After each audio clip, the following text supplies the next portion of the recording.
გამარჯობა თუ ყველას მოგესალმებით კეთილ დღეს და კარგ დღეს გისურვებთ თუ ყველას. დიდი მადლობა ვისაც ჩემი ვიდეოები მოგწონთ ხოლმე და ალაიქეთ და კომენტარებს მიწევთ. ძალიან დიდი მადლობა. ეხლა მე მინდა ორიოდე სიტყვით ვისაუბრო ერთ კონკრეტულ სოფელზე, სადაც თითქმის კვირაში ერთხელ თუ არა თვეში ერთი სამჯერ მაინც მოვდივარ ხოლმე რა ამ სოფელში. ეს სოფელი მდებარეობს თეთრწყაროში, სახელად ქვია ივანოვკა. ძალიან კარგი გარემო არის, ბუნება არის იდეალური, ღმერთის ნაჩუქარი ბუნება არის, რასაც ქვია.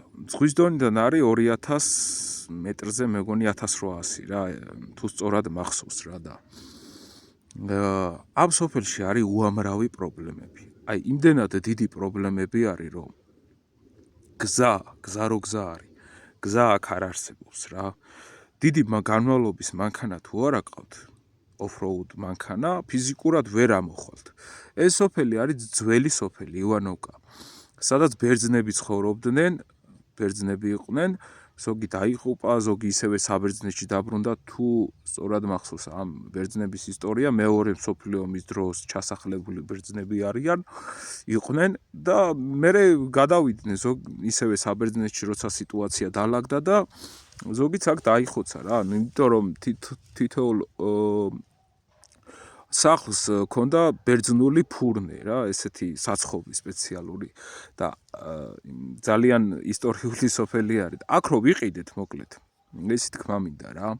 აქ რო ვიყიდეთ, სახლი იყო აი ძველი სახურავი რა, ეხლა აი თქვენ განახებთ თუ ჩანს. აი დაახლოებით აი ესეთი სტილის სახურავი რა, ესეთი სტილის სახურავი იყო, ეს კიდე კარგი არის. და ნუ იაფად ვიყიდეთ ერთი სიტყვით, იმიტომ რომ თბილისში ვცხოვრობ და სოფელი ფაქტიურად არსად არ ვყავ რა ჩვენ ოჯახს და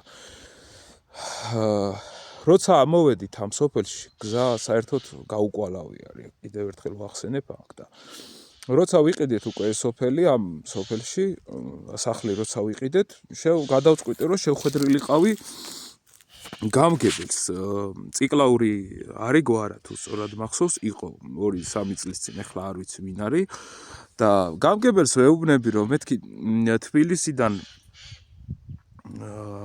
თბილისელი ადამიანი ვარ, ვისაც უნდა რომ აი ივანოვკაში დაიმკვიდროს ადგილი გადმოვიდე ვიცხოვრო და ასე თუ ისე სოფლის ცხოვრებას მიიღო ხელი თქო და თქვენგან რა შეწყობა შეიძლება რომ ხელშეწყობა რაში შეგიძლიათ რომ დამეხმაროთ მეთქი და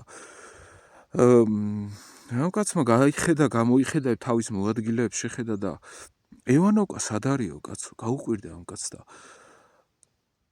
ივანოვკა სად არისო და მე გამგებელმა, რა ვიცი, თქვენო ერთხელ ნამყოფი ხართ, აი იქითკენო რო წახვალთო აქედან 12 კილომეტრში არის, ხო, ის სოფელიო, ხო და ხო მეთქი და ხო და ჩემ სოფელს მეთქი, ჩემ სახლს მეთქი, რას ვიყიდე მეთქის სახურავი დასახური აქვს მეთქი, წყალი ჩამოდის მეთქი, ფიზიკურად იქ ვერ ვიცხოვრებ მეთქი და არის მეთქი რომ იმაში მუნიციპალიტეტში ხო არის მეთქი ბიუჯეტი რომ ელემენტარული სახლით მასალით დამეხმაროთ რომ დავხურო მეთქი და ტიპი მეუბნება რომ არაო გენაცვალეო, ჰეგო მაშინო არ უნდა დაგეწვასო სახურავიო, ან კიდე ქარმა უნდა გადაგიხადოსო რომ დაგეხმაროთო მაგის იმაშიო რა და ზოგადადო ეგო ძალიან ძნელი არისო რა ერთ სიტყვით და მოკლედ ისე მოხდა რომ ჩვენი ხარჯებით მოგვიწია მე ამ ყველაფრის გაკეთება და მერე ყველა არჩევნებზე მუნიციპალური არჩევნები იქნება თუ საპარლამენტო თუ რაღაცა არჩევნები იქნება აი ესეთ რაღაც ზაღლეშვილობებს აი ამ სოფელში აკრავენ რა, აი რა ნამუსით აკრავთ, ვინც ამოდიხართ, ხო გაქვთ თითები დასამტვრევი და დასაძრობი რა, აი რო ამოდიხარ აი ამ სოფელში, აი ამ გზაზე რო ამოდიხარ, აი მიყრუებულ ადგილში რო ამოდიხარ და კიდე რო მაქსიმუმ ცხოვრობდეს 50 ადამიანი, თავის ბავშვიან, დიდიან ყველაფრიან რა ნამუსით უნდა გააკრა აქ ის რა ქვია, აი ეს პლაკატები, აი ეს ოცნების პლაკატები, როცა ფეხზე კიდე აქაურობა, აი რა ნამუსით აკეთებ მაგას, ხო? და აქ ხალხი ვიცი, რომელსაც მრავალშვილიანი არის და ელემენტარული დახმარება არ აქვთ რა. მრავალშვილიან ოჯახებს არ აქვთ დახმარება. აქ თოვლი რომ მოდის, საერთოდ აქ დიდ თოვლობა იცის. ვсё, ჩათვალე, ჩაკეტილი ხარ რა. აქ სასწრაფოც კი ვერ ამოვა, აქ სასწრაფოც კი ვერ ამოვა, რომ რაღაცა იყოს, რომ ხვალე შენა გული შეტევა მოგივიდეს, რომ სასწრაფომ ჩაგიყვანოს სასწრაფო დახმარება. და ვერტალიოტი კი არა, არაფერი არ დადის. და ამ გზაზე სხვათა შორის არის ბაქო ჯეიჰანის მილსადენები და ბაქო ჯეიჰანი ასე თუ ისე გზას ასწორებს ხოლმე. ეგეც რაღაც ნახევრამდე, სანამდე თავისი ტერიტორია არის რა, იმიდან ჭივჭავის გადმოსახვევი არის ეგეთი და იქიდან ამოდიან და იქიდან რაღაც გრეიდერით ასწორებდა ხოლმე, ეხლა აღარ ასწორებს უკვე რა. სხვათა შორის სწრაფარეტი გამოაკრო ბაქო ჯეიჰანმა, რომ ჩვენო არ ვართო პასუხისგებლებიო გზის გამართულებაზე. რა თქმა უნდა, სწორია. ბაქო ჯეიჰანი, რავი, კერძო კომპანია არის, რომელმაც ადგილი, რავი, იყიდა თუ იჯარი თუ რაღაცით გააკეთა და თავის საქმიანობს აწარმოებს. ელემენტარული აქ რა, არც გაზი არ არსებობს. დენი არის, მაგრამ დენი არის აქ, რა თქმა უნდა, მაგრამ ეხლა მარტო დენი ხო არ არის, აქ ხო გზაც ხო უნდა. მერე კიდე ელემენტარული დახმარება არის, რომ ვითხოვე, რომ სახურავი დამიხურეთ მეთქი. განა რამდენი 1000 ლარის ამბავი, 2000 ლარის ამბავი გაუჭირდა? მაგრამ არაფერი, უბრალოდ ფეხზე კიდიათ მოსახლეობა. აი ამ ადგილზე ემჩნევა, რომ ხალხს ფეხზე კიდიათ. შეხედეთ აგერ, აი ნანგრევებს შეხედეთ აგერ რა, შეხედეთ.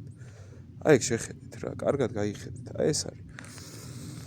თორე ადგილი არის იდეალური სამოსახლო ადგილი არის. იდეალური. და აქ რო ხალხი ცხოვრობს და თქვენ რო მილიარდიან პროექტებს რო ახორციელებთ, მილიარდებს რო ეთამაშებით, გამოიფხიკეთ ჯიბეებიდან რაღაც ის 10,000 ლარები თითოეულმა თქვენთანგანმა დეპუტატებმა და აი რო ხალხი ცხოვრობს, მიეხმარეთ, ელემენტარული გზა გამოუყვანეთ, რომ აქ ვიღაცა ამოვიდეს, დაინტერესდეს თუნდაც თბილისიდან და სახლი იყიდოს. სახლები უპატრონოდ ყრია, ბიჭო. უპატრონოდ ყრია სახლები.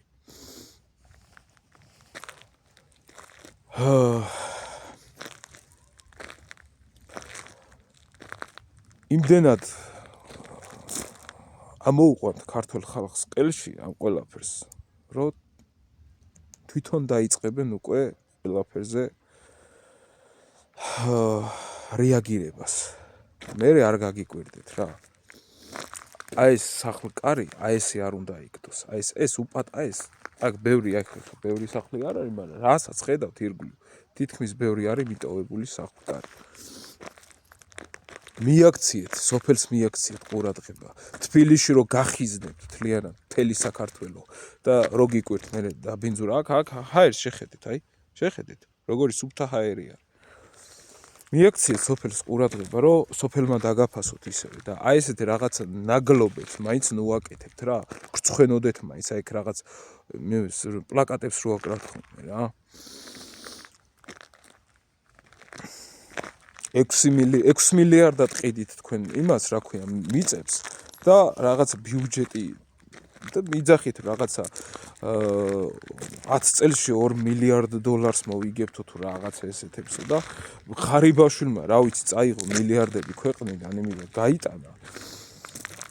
იმას ფული მოატანინეთ და ის ფული ახლა რა ვიცი, ვინმეს თუ იმის ილუზია აქვს, რომ სახელმწიფოს მოხმარდება ძალიან ცდებით ჯიბეებში წავა, მე დიდად წამს ეგ. კარგით აბა, კარგად იყავით ხალხ. მოკლედ ეს მინდოდა რომ მეთქვა.